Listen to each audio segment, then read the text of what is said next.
I'm happy to announce our next speaker. That's Professor Akkad. He's teaching here at the Department of Classics. Yes, the floor is yours. Thank you. I'll try to keep it as short as possible. You've seen the walls of texts you will face soon enough. But let's start with some preliminaries.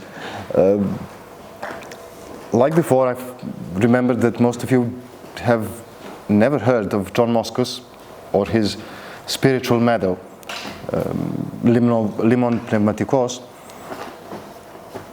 And so we should start by saying something about him. His meadow was not his only work. He wrote some others, but it was his only work to remain in a recognizable form until today. Some others were recycled and used as spolia almost.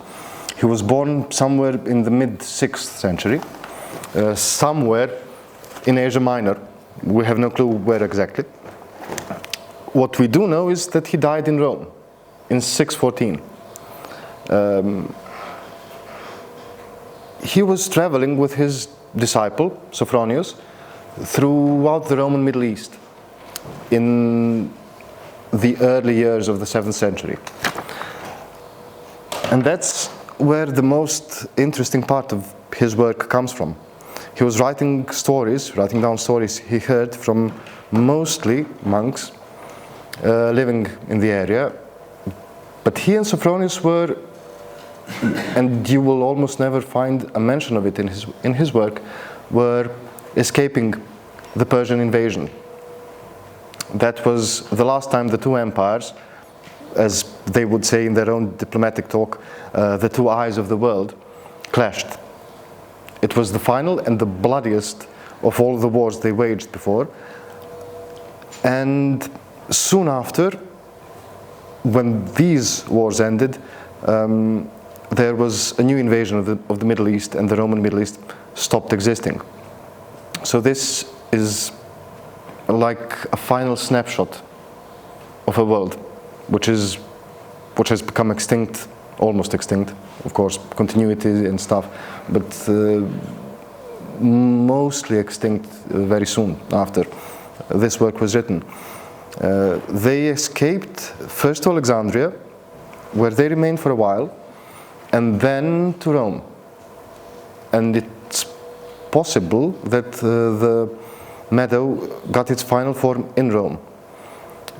How much did Sophronius help with the final version, we cannot say. Sophronius was tasked by his dying master to bring back his bones to the monastery of Saint Theodosius in Palestine, and they're both, well, at least Moschus is buried there. You can still see his grave. Sophronius remained in Palestine and was elected the Patriarch of Jerusalem. It was he who led the final defense of the city and finally negotiated the terms of surrender with the conqueror. The stories they wrote down mostly, were told to them by people they met. Some of them were literary stories, and John is always very conscientious about his sources. He always says who his primary source was, and if the primary source was conveying someone else's words, he says so as well. Except when he takes a literary text, then he just says, a Christian-loving man told us, Philo Christostis. And that's the best way to judge whether the source was literary or not. Those weren't really what they now like calling highbrow literature. This is a popular work. It was meant to be widely read. It was widely read, and to its detriment. there exists an incredible number of manuscripts of the meadow, but it lived in a fluid transmission. It is a compilation of short stories, therefore it was easy to excise some and to substitute others. It was easy to take a story and incorporate it in some other work. This will play a small role in what we have to say. I wanted to speak to you about what I deliberately call popular beliefs. I don't want to call these superstitions. Superstition is a much more precise term. What is a popular belief? Let's take, for example, take a modern example, astrology. Every single one of you knows in which sign they were born, right? Right or wrong? Most of you have read a horoscope, right? Most of you do it every day. For fun. You might believe something, you might find some truths. However, astrology lies upon some presumptions which are today archaic. It is a matter of a Ptolemaic universe with Earth at its center. These days I've heard people speaking about retrograde motion of some of the planets. I'm not sure which one. Mercury, as you see, everyone knows. That's not Copernican. Planets do not move around those, especially they don't move backwards. That's what seems when you look at them from the Earth. There are no constellations. Constellations are something, well, they're simply a two-dimensional projection of a three-dimensional universe. Two adjacent stars in a constellation are probably more, well, apart from each other than they are from us. We all know these things, don't we?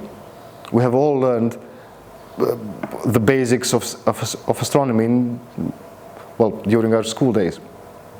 And yet, the amount of people who take into considerations what their horoscopes tell them is huge. You yourselves can hold two, different worldviews at the same time without feeling any problem with it.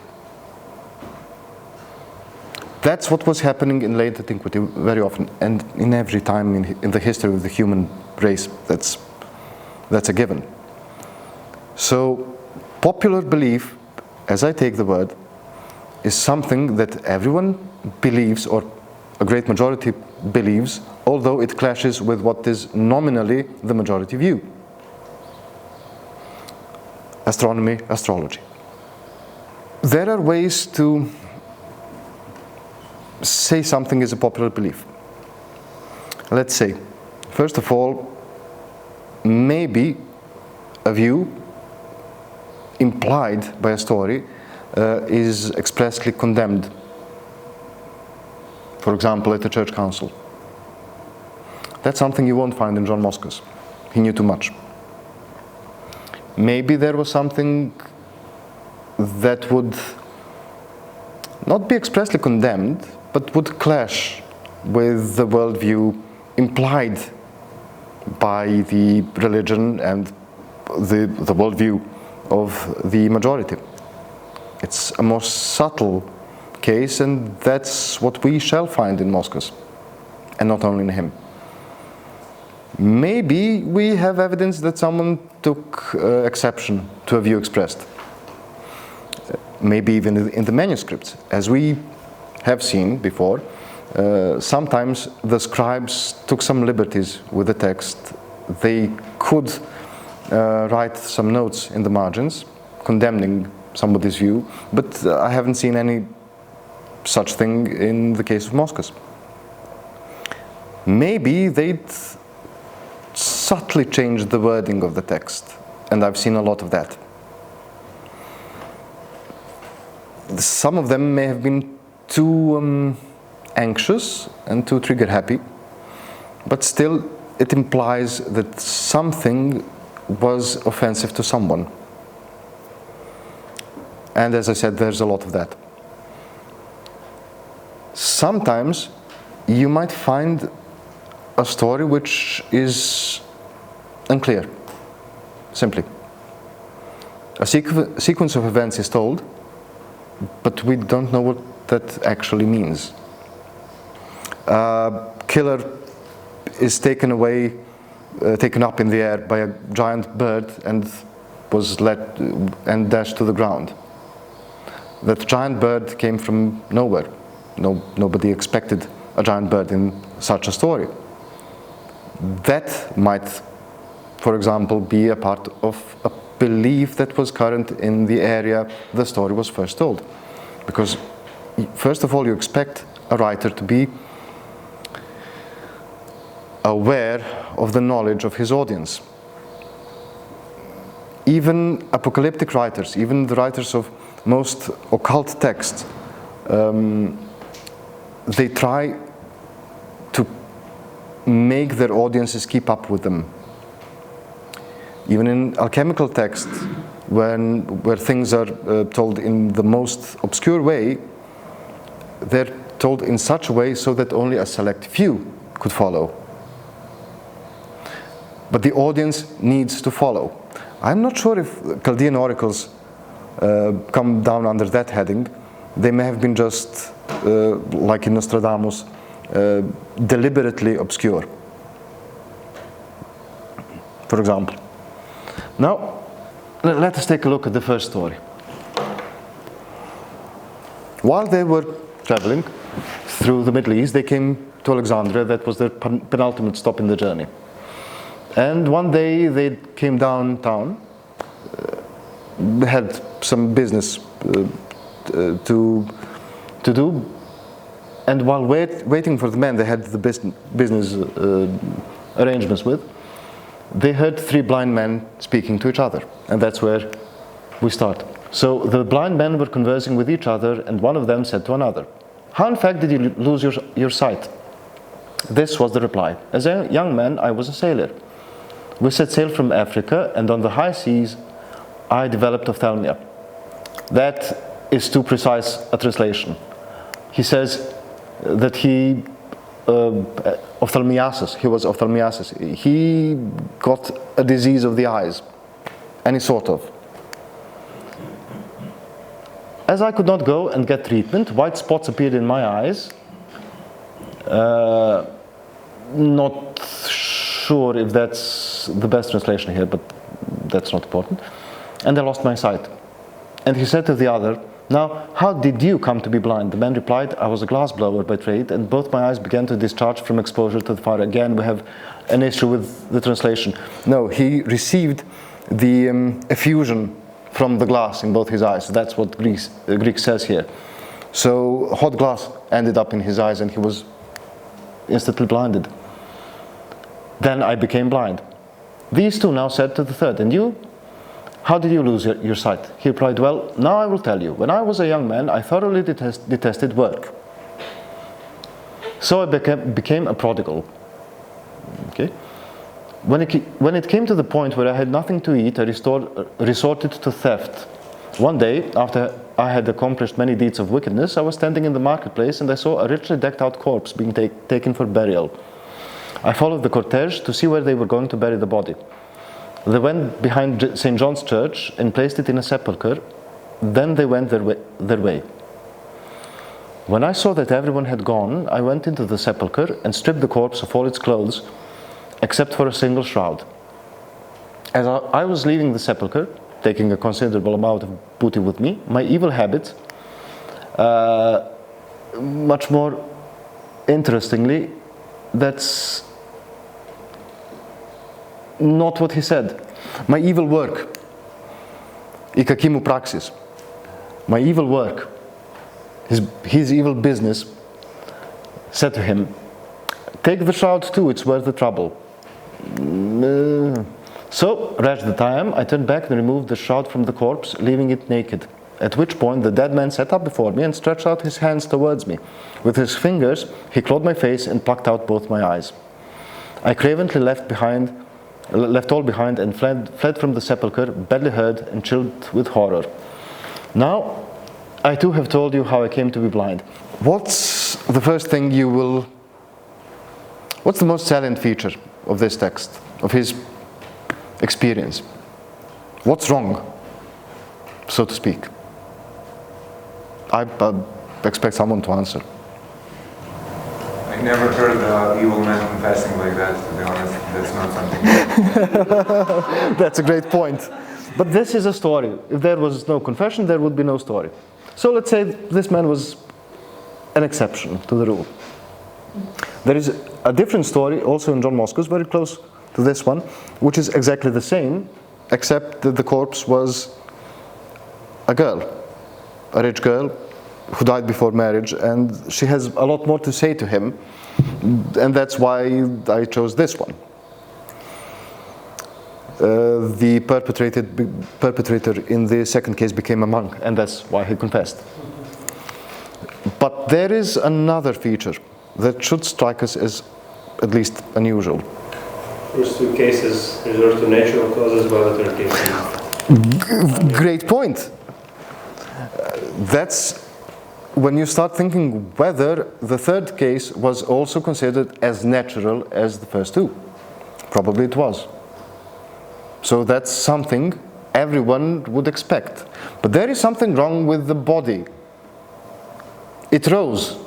In other tale, it spoke. And a very long monologue it spoke.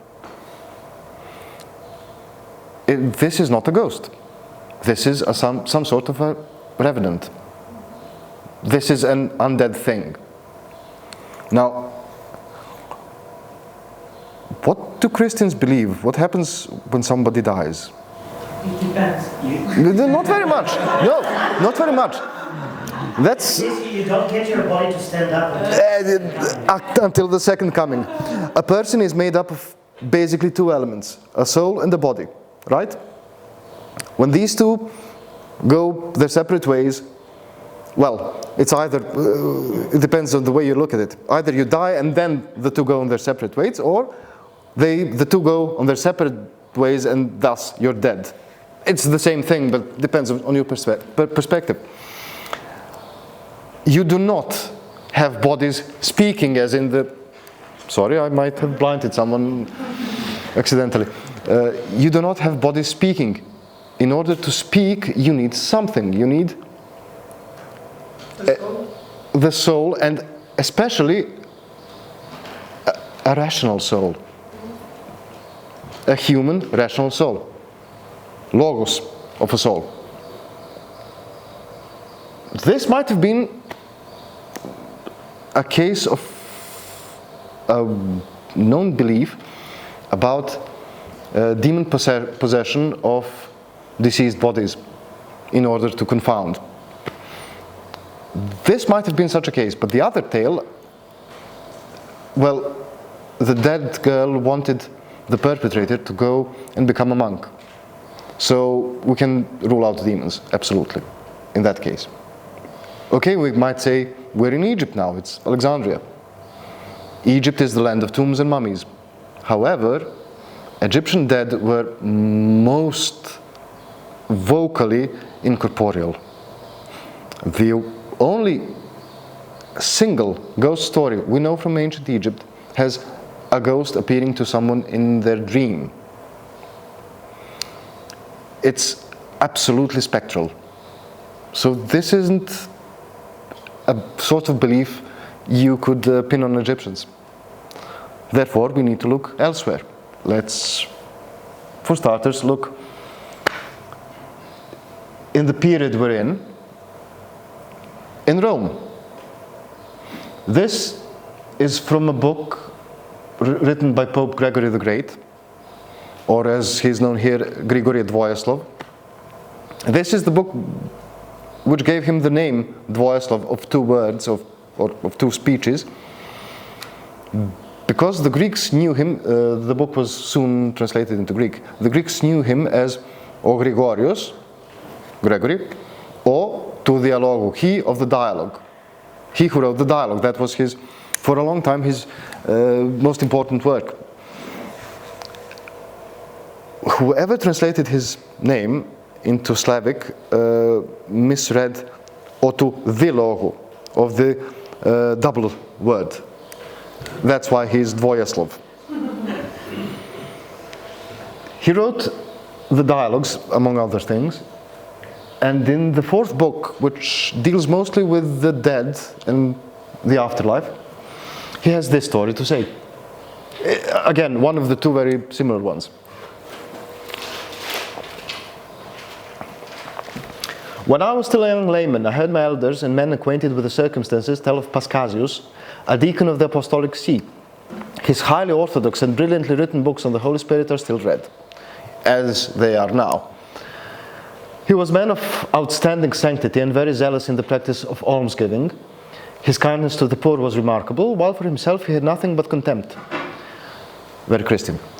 In the dispute over the papacy between the parties of Symmachus and Lawrence, which was accompanied by excitement of popular demonstrations, he cast his vote for Lawrence, even though Symmachus was later on accepted unanimously by both parties. Paschasius would not change his affiliation, but to the end of his life reserved his devotion and respect for Lawrence, the man whom the Church, by the judgment of her bishops, had refused to set up as her head. Paschasius died during the reign of Pope Symmachus. A possessed person touched his dalmatic, which had been dalmatic, the piece of cloth he'd wear around his neck, which had been laid on the coffin and was instantly cured. A long time afterward, Germanus, bishop of Capua, everything is in Italy obviously, whom I have already mentioned, came to the baths of Angulus at his doctor's advice. As he entered the hot baths, he found the deacon Paschasius standing there as an attendant. Germanus was shocked and asked what a man of his dignity was doing in such a place. What a man of his dignity was doing in such a place. Not a man of his state, him being dead. The only reason I'm serving here, the deacon answered, is that I endorsed the party of Lawrence against Symmachus, but I beg you, pray for me to the Lord. When you come back and no longer find me here, you will know that your prayers have been heard. Germanus, therefore, gave himself to fervent prayer, and when he returned a few days later, Paschasius no longer appeared. This purification from sin after death was possible because the deacon had sinned through ignorance and not through malice. What we are to believe is that through his previous alms deeds, he obtained the grace of receiving forgiveness at a time when he was no longer able to do meritorious works. This and another undead bath attendant. Now, the hot baths were hell on earth. They had floor heating, you know that. And some unfortunate souls had, in this case literally, had to haul the fuel and to fuel the furnaces. And with no ventilation, because the whole point was that the floor should be hot. So yes, that might be the inspiration for that. Paschasius seems semi-corporeal, but we're not told that he is. He might have been just a vision. We know that hell is not literally in the baths of Angulus. So that is probably still an apparition, although this is a marginal case. This is a threshold case. So we need to go looking further. And looking farther afield, we'll find a strange story. Now, this story was written down by a certain Phlegon of Tralles. Speaking about hell, Phlegon means burning, the flaming one. He lived somewhere in the 2nd century AD.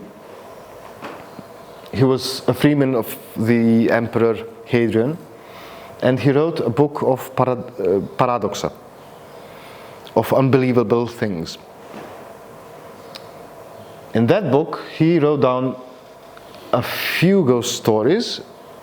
The first and the third one would be the most pertinent here, but because of the time, I decided to give you only the first one. The third one is much more gruesome and contains a lot of not very good poetry. This one seemed a better choice. So, but an important thing. It is the first story, and it's the beginning of the manuscript, of the only manuscript of the work we have. So we've lost the couple of pages, and the last couple of pages, we don't have the beginning of the story here. However, Proclus, whom we have mentioned a few times today already, in the 6th century, wrote a commentary on the Plato's Republic, in which, while expounding on Er's dream, now you philosophers and classicists alike know what Er's dream is, he mentioned this story with some differences in detail and with its beginning surviving. There was a girl in Amphipolis, importantly, married to someone named Crateros. It was supposedly, Phlegon says, as you will see, written down by a Macedonian official in the 2nd or 3rd century BC, and written up as a report and sent to the king. We are not sure which king. He may be referring to, erroneously, to Alexander the Great's half-brother, Philip Arideos. However, this is almost certainly a work of fiction. The ancient authors loved giving their works of fiction a pedigree. You'll find different ways of,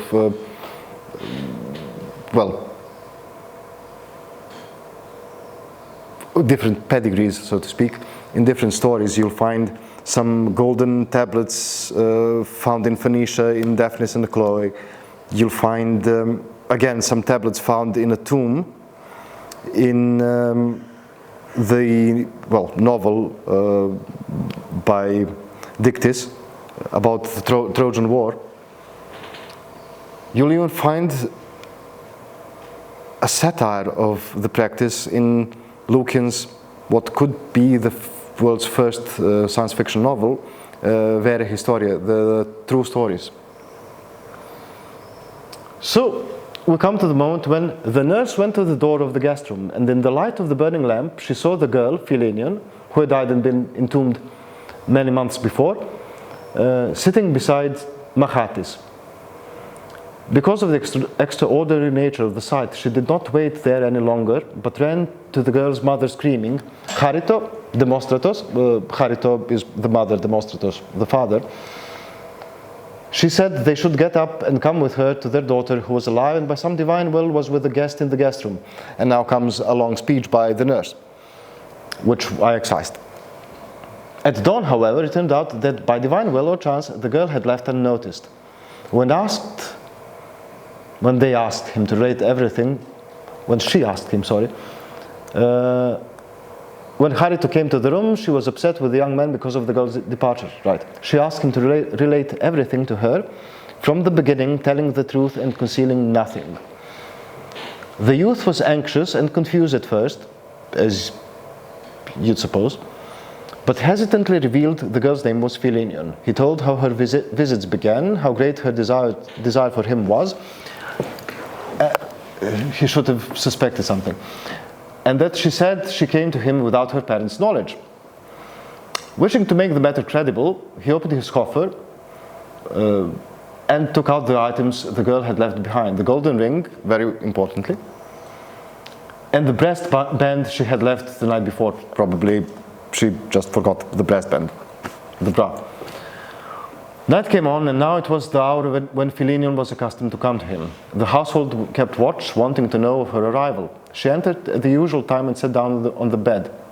Machatis pretended that nothing was wrong, since he wished to investigate the whole incredible matter to find out if the girl he was consorting with, who took care to come to him at the same hour, was actually dead. As she ate and drank with him, he simply could not believe what the others had told him, and he supposed that some grave robbers had dug into the tomb and sold the clothes and as before, and gold to her father. But in his wish to learn exactly what the case was, he secretly sent his slaves to summon Demostratos and Charito. And now for the longer part, where the story comes to an end. They came quickly. When they first saw her, they were speechless and panic-stricken by the amazing sight. But after that, they cried aloud and embraced their daughter. Then Philemon said to them, "Mother and father, how unfairly you have grudged me my being with the guest for 3 days in my father's house, since I have caused no one any pain. For this reason, on account of your meddling, you shall grieve all over again, and I shall return to the place appointed for me. For it was not without divine will that I came here." Immediately upon speaking these words, she was dead, and her body lay stretched visibly on the bed. Then some more rhetorical sections were excised. The event was quickly heard through the city and reported to me. Accordingly, during the night, I kept in check the crowds that gathered at the house, since with news like this going from mouth to mouth, I wanted to make sure there would be no trouble. Now we come to the first person account of the official. By early dawn, the town assembly was full. After the particulars had been explained, it was decided that we should first go to the tomb, open it, and see whether the body lay on its bier or whether we would find the place empty. A half year had not yet passed since the death of the girl. When we opened the chamber into which all deceased members, don't forget, it's the 2nd century AD. The tombs all around Mediterranean were more like houses. Those were family tombs. Tomb doesn't mean a hole in the ground yet. The other thing, the tombs were always outside of the city. The dead were impure, unclean, whatever. You do not bring the dead into the city, and that's why you had the commotion in the city hall. A dead thing was found walking inside the city. It's a problem, it's a great problem. Proclus says that they dug out the body. He lives in a different world. In his time, it was the normal practice to bury the dead inside the ground. So we saw bodies lying on biers, or bones in the case of those who had died long ago, but on the bier onto which Philemon had been placed, we found only the iron ring that belonged to the guest and the gilded cup, objects that she had obtained from Machatas on the first day. Astonished and frightened, we proceeded immediately to Demostratos' house to see if the corpse was truly to be seen in the guest room. After we saw the dead girl there on the ground, although she was on the bed previously, but nonetheless, we gathered at the place of assembly since the events were serious and incredible. Helos, who is considered to be not only the best seer among us, but also a fine augur, in general, he has shown remarkable perception in his craft. He said, "We should burn the girl outside the boundaries of the city, destroy the body, since nothing would be gained by burying her in the ground within its boundaries, and perform an apotropaic sacrifice to Hermes Chthonios of the underworld and the Eumenides, the Erineas. Hermes Chthonios, do you know what his role was? Why did they sacrifice to Hermes Chthonios?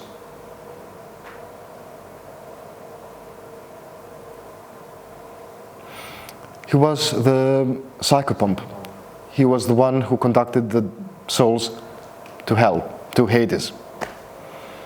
So this must have had something to do with him, because there was a soul he did not accompany back where he was supposed to, and to the goddesses of vengeance. Then he prescribed that everyone purify himself completely, cleanse the temples, and perform all the customary rites to the Chthonian gods. He spoke to me also in private about the king and the events, telling me to sacrifice to Hermes, again, Zeus Xenios, whose duty is to regulate the relations between guests and the hosts, basically, the simplest way to put it. And Ares, and to perform these with care. When he had made this known to us, we undertook to do what he had prescribed. Mahatis, the guest whom the ghost had visited, became despondent and killed himself. And that's the end of the story. Now, we have a walking dead here. So we can say that maybe Greeks, since at least the 2nd century AD, did know of undead bodies walking the night, as it turns out. However, there is an interesting thing I relatively recently came to know. There is a strikingly similar fairy tale written down in Ireland in the 20th century. The roles are reversed. It's the son who died and returned, and the girl is a visitor in his parents' house. The rest is almost the same until the very end. In the end, he, of course, returns to the dead, tries to return to the dead, saying that if his mother had not interrupted, he would have been forgiven his 7 years in hell. And then she offers to take his place in hell for 7 years. They exchange rings, importantly, and then she goes to hell for 7 years. And when she returns, he finds him, but he had lost his memory and remembers her only when she shows him the ring. And then they marry and lived happily ever after, of course. Even the detail, such a detail as the ring, is the same. However, the most important part is, well, what we feel the most important part is different. The man dies of athemia. He becomes depressed. Now, there are few possibilities. First of all, in the Greek version of the story, he may have fallen in love with her and then committed suicide to be reunited with her. That's logical. He may have committed suicide, become depressed and committed suicide because of the shock of the event, or he may have lost his will to live because he consorted with the dead. There's a parallel place here, where, well, not everything is as it seems. Now, let me spoil the tale for you first. I'm sorry. It's about Alamia. Conybeare, whose translation you see here, did the translating business in the early 20th century. So there is a decidedly classical quality to his translation. Namely, he sacrificed clarity to style. Therefore, what he calls a vampire is a lamia. Lamias were, at least in classical times, not undead. But there may have been a change during the intervening period. Let's see. First of all, this is from Flavius Philostratus's Life of Apollonius of Tyana. He was a wonder worker of the 2nd century. And in one of his stories about Apollonius, this is what Philostratus writes. There was in Corinth at the time a man named Demetrius, who studied philosophy, of course, and had embraced in his system all the masculine vigor of the Cynics. Nothing of masculine vigor is in the Greek. Apan to en kiniki kratos, all the strength of the Cynics. Of him Favorinus, and a very interesting man, Lucian adored him. he was born a eunuch, and yet he was accused of adultery. He was a Gaul, a Roman Gaul, who wrote only in Greek. Favorinus is great. In several of his works, subsequently made the most generous mention, and his attitude towards Apollonius was exactly that which they say Antisthenes took up towards the system of Socrates. I don't see any system, prostin to Socratus Sophia. Yeah, some difficulties with the translation. No systems mentioned in the Greek. For he followed him and was anxious to be his disciple, and was devoted to his doctrines and converted to the side of Apollonius, the more esteemed of his own pupils.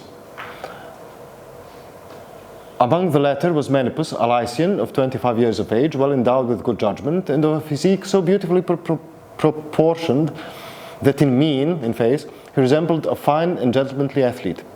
Now this Menippus was supposed by most people to be loved by a foreign woman who was good looking and extremely dainty, and said that she was rich, although she was really, as it turned out, not one of these things, but was only so in semblance. For as he was walking all alone along the road towards Cenchrea, a suburb of Corinth, he met with an apparition, and it was a woman who clasped his hand and declared that she had been long in love with him, and that she was a Phoenician woman who lived in a suburb of Corinth, and she mentioned the name of that particular suburb and said, "When you reach the place this evening, you will hear my voice as I sing to you, and you shall have wine such as you have never before drank, nor there will be any rival to disturb you. And we two beautiful beings will live together." The youth, logically, consented to this, for although he was in general a strenuous philosopher, he was nevertheless susceptible to the tender passion. And he visited her in the evening, and for the future constantly sought her company by way of relaxation, for he did not yet realize that she was a mere apparition. Now, the Greek does not say apparition. It says something similar. It says phasma. The best translation would be apparition, something you see. However, when you say apparition, that means that it's incorporeal. After who knows how much, I think we might assume that the lady was very much corporeal. So neither apparition nor phasma are exact words to be used here, but calling what will turn out to be a lamia a phasma, which would imply that she was dead, is important. Then Apollonius looked over Menippus as a sculptor might do, and he sketched an outline of the youth and examined him, and having observed his foibles, he said, "You're a fine youth and are hunted by fine women, but in this case you're cherishing a serpent, and the serpent cherishes you." Lamias were in classical times supposed to be half serpent. And when Menippus expressed his surprise, he added, "For this lady is of a kind you cannot marry. Why should you? Do you think that she loves you?" "Indeed I do," said the youth, "since she behaves to me as if she loves me." "And would you then marry her?" said Apollonius. "Why, yes, for it would be delightful to marry a woman who loves you." True. Thereupon Apollonius asked when the wedding was to be. "Perhaps tomorrow," said the other, "for it brooks no delay."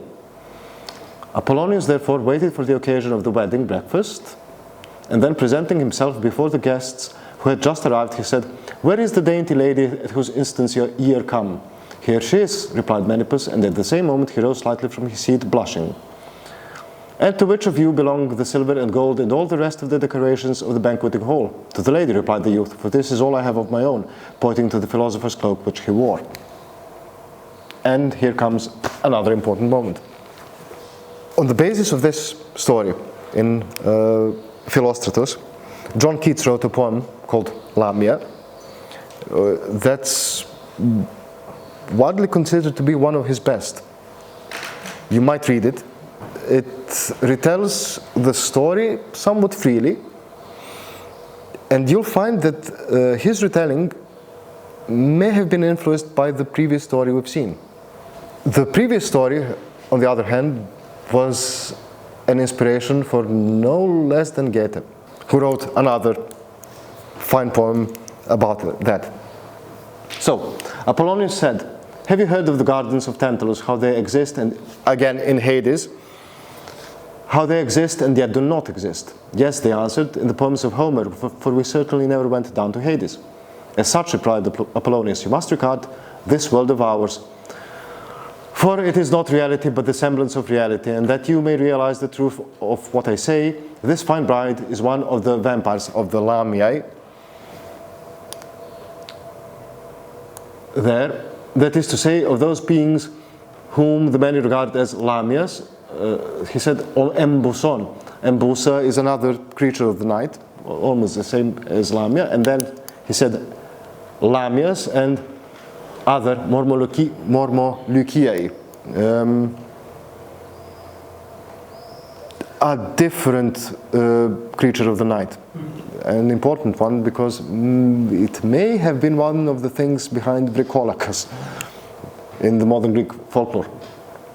These beings fall in love and they are devoted to the delights of Aphrodite, so they're pretty much corporeal, but especially to the flesh of human beings, and they decoy with such delights those whom they mean to devour in their feasts. And the lady said, cease your ill-omened talk and begone, and she pretended to be disgusted at what she heard. And in fact she was inclined to rail at the philosophers and say that they always talked nonsense. When however the goblets of gold and the show of silver were proved as light as air, that's important, and all fluttered away out of their sight, while the wine bearers and the cooks and all the retinue of servants vanished before the rebukes of Apollonius, the phantom Phasma pretended to weep and prayed him not to torture her, nor to compel her to confess what she really was. But Apollonius insisted and would not let her off, and then she admitted that she was a vampire, Empusa, and was fattening up Menipus with pleasures before devouring his body. For it was her habit to feed upon young and beautiful bodies because their blood is pure and strong. I have related at length, because it was necessary to do so, this, the best known story of Apollonius, for many people are aware of it and know that the incident occurred in the center of Hellas.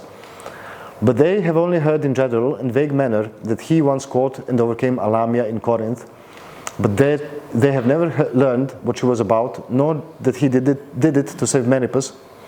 But I owe my own account to Damis and to the work which he wrote. He links her explicitly to the other world on a couple of occasions. Less explicit is the phenomenon of fake gold and silver. There is another parallel, and again it's from far away, but as we have seen, not far enough. In the British Isles, in the folklore of the good folk, Tylwyth Teg and the others, the fairies or whatnot, important thing that the gold they use, be it as coins or as goblets, is really not gold. It's not as heavy as real gold, and it will soon turn back to leaves and earth. Now, the fairy folk, the good folk, have always been very much related to the other world. The earlier you go, the more explicit the connection is. It's either the hell itself or a region adjacent to it. Whether you read Thomas the Rhymer or some other earlier stories, you'll find that the other world is always around. They even pay tribute in some stories to hell, a tribute consisting of living boys and girls. Therefore, this Lamia thing might be closer to what we'd consider undead than to real earlier mythological Lamias. And this may have been a story such as this may have been a source of contamination in the earlier story, where the man dies because of his exposure to what was effectively a succubus, what we today call succubus. Now, I think that we might conclude a couple of things here. First of all, when Moschus speaks of his revenants, he's drawing upon a shared belief, at least in the Eastern Mediterranean, about corporeal undead returning back to life for this or that reason. What's peculiar to him is that they're coming back to life for mostly beneficial reasons, although they might not seem like that. It might have been a transformation of earlier vengeful dead, of course, and both stories look like they were. And what more, it seems virtually certain that these corporeal dead are a legacy of a pre-Christian worldview. So, I talked for a very long while now. I'm sorry, there were some other examples I wanted to show you. However, this took too much time, and at a moment during my preparations I figured out that this will take way too long for me to share anything else with you. I'm sorry.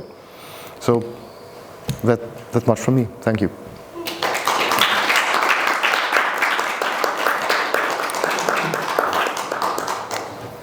Now that you describe the stories, it seems like an archetypical thing that happens over and over through the history. And even if we look at our recent history, we have our local movie Vampirica, which is basically the same retelling of the thing. So if we take a common sense that that's not something that actually happened, but rather a retelling of the story, why do you think that that particular archetype is repeating through the centuries, and what is so fascinating to the humans that they repeat the same story? There might be a few things. First of all, those were all very alluring ladies. So there's that. The other thing is, everyone is always afraid of things being too good and of strangers. So an unknown lady, as in these two stories, approaching you, that never happens, does it? Almost never. It's the 21st century. We're very open-minded, and yet it's a rare occurrence. In the ancient times, it was even more rare. So that might have been a scary thing, and yet a fantasy. And then something you might fear. We have a need to fear, apparently. That's why we tell all these scary stories. Apart from that, I have no idea. Both these stories seem to be much older than even the classical Antiquity. The Irish tales cannot have been influenced by literary examples. They're much too old because Phlegon was edited relatively late and was translated only recently. I had problems trying to find the translation. That's how recent it was. So that must predate even classical Antiquity. Both stories are terribly ancient. As for the Moschus story, that's more obviously an endemic and chronic fear of people trying to meddle with tombs. They're always afraid. I have no better answer to give you, I'm sorry. Thank you, Il, for a fascinating lecture, and I really enjoyed all the examples, and we heard some of them before, but some of them were new. And the theme today is undead. So the people and the belief in the undead. Now, I'm sorry. As Božidar said, well, we have this movie, and nowadays we do like to make movies or to tell stories, but most of us say, well, I mean, it's fictional, it's horror, we don't really believe in that. But that's our modern kind of take in interfering with what's real, what's not. So we are interpreting as that didn't happen. What's funny about the pre-modern world, so not only antiquity, but medieval period and Renaissance as well, up to the modern world, when you look at the texts, or official texts of church fathers or theologians and so on, when they discuss, for example, incubus, that's the night demon that sometimes even impregnates women. There's a lot about how they do it in the Malleus Maleficarum. And they have detailed explanations how it's possible. Their first assumption is, incubus cannot really impregnate anybody, so the incubus has to steal the semen from a living man. Why they're in league with the succubi. They reap the harvest and the incubi sow it. Anyway, but what's interesting and fascinating about all these stories or folk beliefs, as you say, is that even theologians, so official scholars, take it for granted that it's happening. Nothing suspicious there. It's something that needs to be explained. Yes, explained away, it's something that needs to be explained. And now they're offering explanation half natural. They don't want to even leave it to some mystical kind of operation. No. They want to explain how is that possible. So that's really interesting. And this kind of doubt that something like that happens rarely occurs before 17th century. After 17th century, with mechanical philosophy and all of that, it's only the thing that I talked about during the first lecture, that we only have one kind of causation, that this world is void of all these magical elements, and Only then people start saying, well, that never happened. That really never happened. We don't need to explain fictional things. It becomes taken for granted that leptirica doesn't exist, that undead do not exist. It's not generally accepted. It's not. No. Among scholars. I'm not talking about regular people, because regular people, that's unknown territory. There are all kinds of beliefs flourishing. There is one interesting statement of one of the authors that we read when we started learning about the origins of superstition. He says in his intro, there is no really history of superstition because it's all there and the themes recur all the time. There is history of a scholarly view of superstition and how scholars define superstition, how they fight it, how they deal with it. But superstition is something that it's right there all the time. So that's something I find very interesting. Saying something is superstition is almost like saying something is pagan. There is no superstition nor paganism. There is no paganism before Christianity. There is no idea of religion as such before Christianity. Maybe Judaism, but to a smaller extent. And there is no superstition before a relatively modern scientific outlook. Relatively modern for the past 25 centuries, of course. That's relatively modern. They did have their concept of what superstition is. And they said, I was talking about the similar thing. I said, they thought, superstition is, and it's something when you call these dark forces to help you out. It might work, but it will harm you. So you don't do that. But is that superstition in a society which has no other explanation of the world? Or is that simply the way things are? But they don't care about the explanation. They say that's harmful. They think about the consequences for your soul. It might work.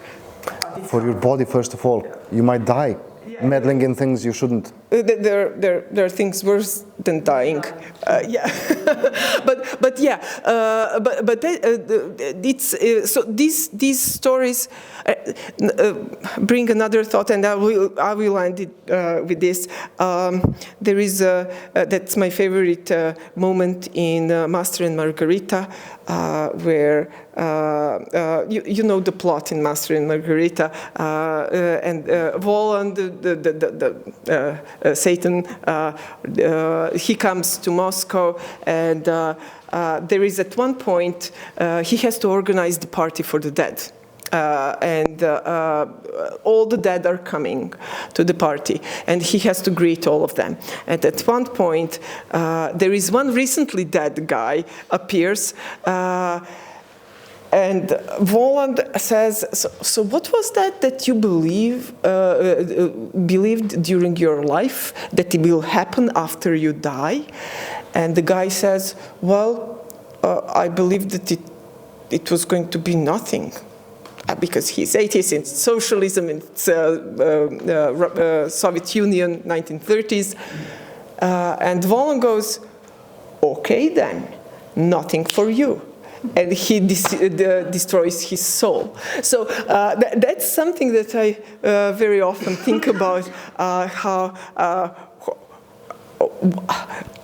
maybe it's nothing for us in the modern world, but it was something for those people before. Anyway, that was a joke, and I have no more questions or comments, so anybody else? We usually, as you may know, and you know for sure who are Hellenists, what we usually translate as superstition is the Greek daimonia. So to be afraid of daimones, of some sort of divine yes, supernatural power. So probably they did have some notion of something which is a belief, but something which is a wrong kind of belief as opposed to a good kind of worship. We may call this superstition. We may say that this is a notion that changes its shades over time, but not that it never existed before. So superstition as bad faith as opposed to good faith, orthodoxy and orthopraxy, and not superstition as opposed to scientific knowledge, probably. And in the 4th century, the different emperors, using the opportunity to say something that I will not say tomorrow, in the series of edicts starting from Licinius through Julian and then to Valentianus and Valens, who forbade once again the pagan sacrifices after Julian, Christians and what we now refer to as pagans call each other's faiths superstitio. What does it mean, for example, for Christians and for Judeans for that matter, worshipping things which are statues is vain worship.